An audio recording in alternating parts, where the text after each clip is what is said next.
सरोकार। नमस्कार, मैं हूं काजिम अब्बास। वक्त हो चुका है अहम बात का। बांग्लादेश में आरक्षण से शुरू हुए बवाल ने प्रधानमंत्री शेख हसीना से उनकी कुर्सी छीन ली। भारी प्रदर्शन के बाद तख्ता पलट हो गया। प्रधानमंत्री शेख हसीना को भागकर भारत में शरण लेना पड़ गया। उनके बांग्लादेश छोड़ते ही पूरे देश में भारी बवाल देखा गया। अब आपको बताते हैं कि बांग्लादेश की संसद को भंग कर दिया गया। बांग्लादेश के राष्ट्रपति ने इसका ऐलान किया। प्रदर्शनकारियों की ये प्रमुख मांग थी, जिसे मान लिया गया। वहीं बांग्लादेश की पूर्व प्रधानमंत्री खालेदा जिया को रिहा कर दिया गया। इससे पहले बांग्लादेश के राष्ट्रपति ने खालेदा जिया को रिहा करने का आदेश दिया था। भारतीय विदेश मंत्री एस जयशंकर ने संसद में कहा कि बांग्लादेश में मंदिरों पर हमले हुए हैं। बांग्लादेश में जुलाई से हमले हो रहे हैं। भारत ने बांग्लादेश सीमा के हर चेक पॉइंट पर सुरक्षा व्यवस्था को मजबूत कर दिया है। केंद्र सरकार ने सभी दलों की एक बैठक आयोजित की, जिसमें इसकी जानकारी दी गई। सबसे बड़ी चर्चा इस वक्त यह है कि शेख हसीना इस समय हिंदुस्तान में है और कई सारे लोगों का यह भी कहना है कि उनका भारत में रहना सही है या गलत है, क्योंकि डिप्लोमेसी की नज़र से तो कहीं ना कहीं ठीक है, लेकिन कई सारे देशों ने उनको अभी भी अपने ज़मीन पर आने के लिए मना कर दिया है या लटका के रखा है। कल से हम तस्वीरों में बांग्लादेश में आग, तोड़फोड़, आग, अराजकता और तरह तरह के विजुअल्स देख रहे हैं।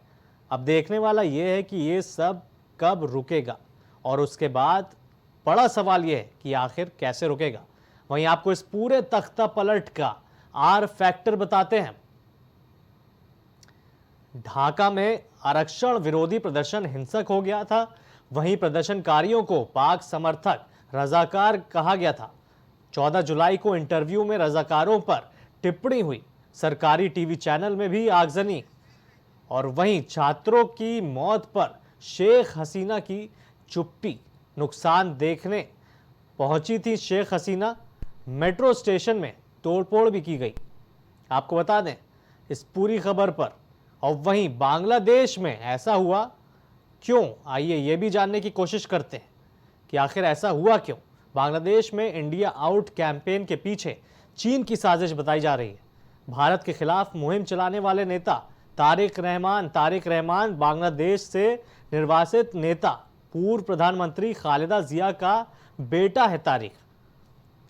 चीन की मदद से सत्ता में आने की चाह, बांग्लादेश को हथियार बेचने वाला और चीन नंबर 1। बांग्लादेश को लगातार कर्ज दे रहा है चीन।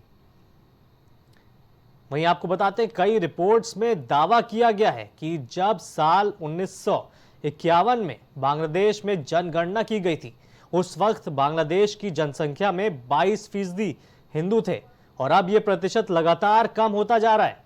इसके बाद साल 2011 में जनगणना करवाई गई तो यह प्रतिशत 8.5% रह गया था। अब ये 8% से भी कम। वहीं जनसंख्या में मुस्लिम हिस्सेदारी 76% से 91% हो गई। अगर संख्या के हिसाब से देखें तो बांग्लादेश में करीब 15 करोड़ मुसलमान हैं। 1.31 करोड़ जनसंख्या हिंदू की है। इनके अलावा बांग्लादेश में 10 लाख बौद्ध धर्म को मानने वाले, 4.95 लाख ईसाई और 1.98 लाख दूसरे धर्मों को मानने वाले लोग हैं। और वहीं बात करें हिंदू अमेरिकन फाउंडेशन के अनुसार साल 1964 और 2013 के बीच 11 मिलियन से अधिक हिंदू धार्मिक उत्पीड़न के कारण बांग्लादेश से भाग गए। साथ ही बताया जा रहा है कि हर साल 2,30,000 हिंदू देश छोड़ चुके हैं। DW की रिपोर्ट के अनुसार 2011 की जनगणना से पता चला कि 2000 से 2010 के बीच देश की आबादी से 10 लाख हिंदू गायब हो गए।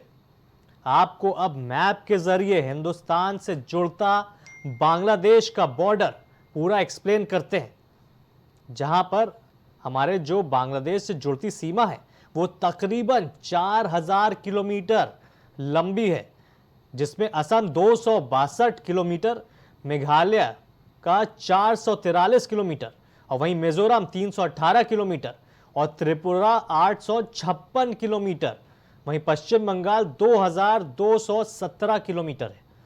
अब आपको दूसरी तस्वीर दिखाते हैं। यह है सबसे अहम। चीन घेराबंदी की कोशिश कर रहा है। वो कैसे? पाकिस्तान, अफगानिस्तान, श्रीलंका, बांग्लादेश, तमाम ऐसे देश जो भारत के करीबी सीमा में, उनके जरिए चीन भारत को घेरने की कोशिश कर रहा है। देखिए, आप तमाम ऐसे देश देख सकते हैं टीवी स्क्रीन पर, जहां पर चीन इन सारे देशों के जरिए ऐसा माना जा रहा है कि उसको, भारत को घेरने की कोशिश कर रहा है। अब कैसे कोशिश कर रहा है? आप नेपाल देख लीजिए, आप बांग्लादेश देख लीजिए, आप पाकिस्तान देख लीजिए, वहां पर चीन का एक कंट्रोल होता है। और उस कंट्रोल के बाद क्या होता है कि जाहिर सी बात है कि जो देश करीब में है और भारत से जुड़े हुए देश हैं, वहां की डिप्लोमेसी खराब करके चीन उसके जरिए भारत को घेरने की कोशिश कर रहा है। और इस पूरी खबर पर आपको बता दें कि कहीं ना कहीं पूरा जो बांग्लादेश में जो कुछ हो रहा है, मैं अपने पूरी टीम से कहूंगा कि जो विजुअल्स हैं वहां के बांग्लादेश के, जहां पर अराजकता और तमाम ऐसे चीजें हो रही हैं, आप देख सकते हैं टीवी स्क्रीन पर। कहां से शुरुआत हुई? संसद भंग हुआ, और वहीं आपको बता दें कि तख्ता पलट हो गया उसके बाद। और फिर उसके बाद क्या होता है? वो होता है निशाने पर, सबसे बड़ा सवाल, निशाने पर हिंदू हैं क्या? और फिर बांग्लादेश में भड़कती है हिंसा। और फिर उसके बाद आपको बता दें कि जब से ये पूरी हिंसा शुरू हुई है, वो कहीं ना कहीं यहाँ पर 100 लोगों की मौत का कारण बन चुका है। और आपको बता दें, यहाँ पर बांग्लादेश में 19,000 लोग हैं भारतीय जो फंसे हुए हैं। और उसमें से ऐसा भी सरकार ये बता रही कि बहुत सारे लोग अभी तक वापस आ चुके हैं। तकरीबन 10,000 लोग अभी तक वापस आ चुके हैं, लेकिन 19,000 में से अभी बहुत सारे ऐसे लोग हैं जो वहां पर फंसे हुए हैं।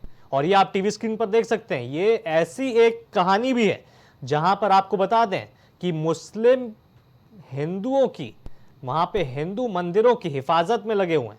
वो पूरी आपको टीवी स्क्रीन पर आप देख सकते हैं। बांग्लादेश में ऐसे भी लोग हैं, ऐसे भी छात्र हैं जो मुसलमान हैं, और वो हिंदुओं के जो मंदिर हैं उनके बाहर वहां पर बैठे हुए हैं। वहां पर उनको कोशिश कर रहे हैं कि कोई दिक्कत का सामना ना करना पड़े और कहीं ना कहीं मंदिरों की हिफाजत हो सके। क्योंकि आप, जाहिर सी बात है, वहां पर सबसे बड़ा सवाल यही उठ रहा है, पूरी अराजकता, पूरे वायलेंस और पूरी ये जो कहानी चल रही है अराजकता की, वहां पर हिंदुओं को कहीं ना कहीं वहां पर हटाने की कोशिश की जा रही है। क्योंकि जाहिर सी बात है, वहां पर इस टाइम हिंदू मिनॉरिटी में है और मुसलमान मेजॉरिटी में। तो सबसे बड़ा जो आरोप लग रहा है, जो इस पूरे में सबसे बड़ा आरोप यही लग रहा है कि वहां पर हिंदुओं के खिलाफ ये सब चीजें हो रही हैं, कहीं ना कहीं उनके खिलाफ जा रही हैं। और आप देख सकते हैं